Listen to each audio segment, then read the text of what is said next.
বুধবার নিউইয়র্কের Nassau county international cricket স্টেডিয়ামে আইসিসি টি-20 বিশ্বকাপের এফ গ্রুপের ম্যাচে আয়ারল্যান্ডকে ৮ উইকেটে হারিয়েছে ভারত। প্রথমে ব্যাটিংয়ে নেমে ১৬ ওভারে ৯৬ রানে গুটিয়ে যায় আইরিশরা। জবাবে ৪৬ বল বাকি থাকতেই জয়ের বন্দরে নোঙর করে রোহিত শর্মার দল। এবারের টি-20 বিশ্বকাপে মার্কিন যুক্তরাষ্ট্রের উইকেট নিয়ে অনেক সমালোচনাই চলছে, বিশেষ করে নিউইয়র্কের উইকেট নিয়ে।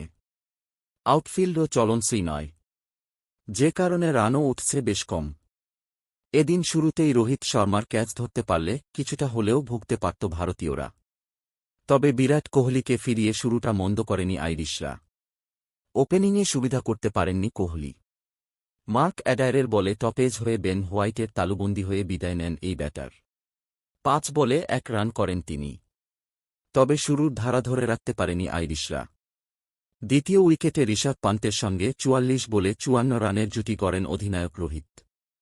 ব্যক্তিগত ৫০ও তুলে নেন অধিনায়ক। এরপর হাতে অস্বস্তি বোধ করায় মাঠ ছাড়েন তিনি। এরপর উইকেটে নেমে ২ রান করেই হোয়াইটের শিকার হন সূর্যকুমার যাদব। তবে বাকি কাজ শিভান দুবেকে নিয়ে শেষ করেন পান্ত। দলের পক্ষে সর্বোচ্চ ৫২ রানের ইনিংস খেলে মাঠ ছাড়েন রোহিত। ৩৭ বলে ৪টি ৪ ও ৩টি ছক্কায় এই রান করেন তিনি। এছাড়া ৩৬ রান করে অপরাজিত থাকেন পান্ত। ২৬ বলে ৩টি ৪ ও ২টি ছক্কায় এ রান করেন তিনি।